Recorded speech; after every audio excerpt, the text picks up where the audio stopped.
విశ్వవిద్యాని institute of systems and management ప్రఖ్యాత కార్యక్రమం వారధి పీజీడీఎం 2024-26 ప్రారంభోత్సవ వేడుక విజయవంతంగా జరిగింది.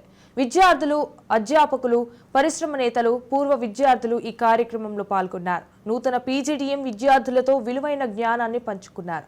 బిజినెస్ స్టాండర్డ్ సీఈఓ సచిన్ ఫన్సికర్ విద్య నేర్చుకోవడం, ఆర్థిక సమగ్రత సంస్థలలో అనుకూలత యొక్క ప్రాముఖ్యతను హైలైట్ చేశారు. పరిశ్రమకు సిద్ధంగా ఉన్న వృత్తిపరులను తయారు చేయడంలో చిత్తశుద్ధిని వివరించారు. ఇన్స్టిట్యూట్ ప్రెసిడెంట్ జిఎస్ఎస్ వెంకటేశ్వరరావు ప్రత్యేక జ్ఞానం, ముఖ్యమైన నైపుణ్యాలను మెరుగుపరచడం, బలమైన కమ్యూనికేషన్ సామర్థ్యాలను అభివృద్ధి చేస్తున్నామని తెలిపారు.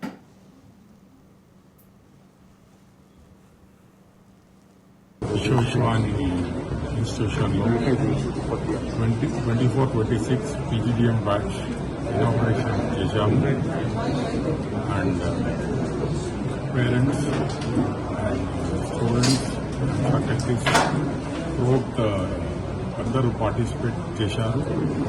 అండ్ పిల్లలకు స్ఫూర్తిగా ఈరోజు chief guest Sachin business standard CEO గారు వచ్చారు. అలాగే గెస్ట్ ఆఫ్ ఆనర్ నాథన్ గారు వచ్చారు. And our director doctor YLK and our associate dean Jayashree గారు. అండ్ ఈ ప్రోగ్రామ్ పిల్లల భవిష్యత్తు గురించి నెక్స్ట్ 2 yearsలో విత్ గ్లోబల్ చేంజెస్ బిజినెస్ వరల్డ్లో ఏమవుతుందని వాళ్ళకు అప్ టు డేట్ ఉండాలి. కాబట్టి ఈ విశ్వవిద్యాని ఈ new course the 19th batch PGDM we have started today. ఈరోజు ఓపెన్ చేశాం. ఈ స్కిల్స్ ని పెంపొందించడం కోసం మేము ఇన్ఫోసిస్ స్ప్రింగ్ బోర్డ్ తో టైఅప్ చేశాం.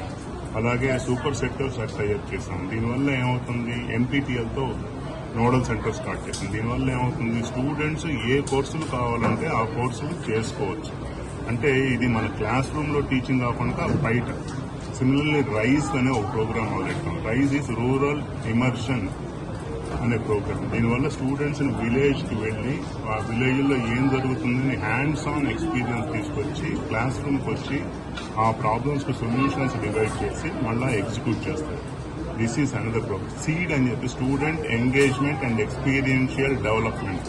Every Wednesday students field work వెళ్లి కాన్సెప్ట్స్ నేర్చుకొని అవి నేర్చుకున్నవి సరిగ్గా ఉన్నాయా లేవా అన్నది వేరియస్ ఆర్గనైజేషన్తో వర్క్ చేస్తారు.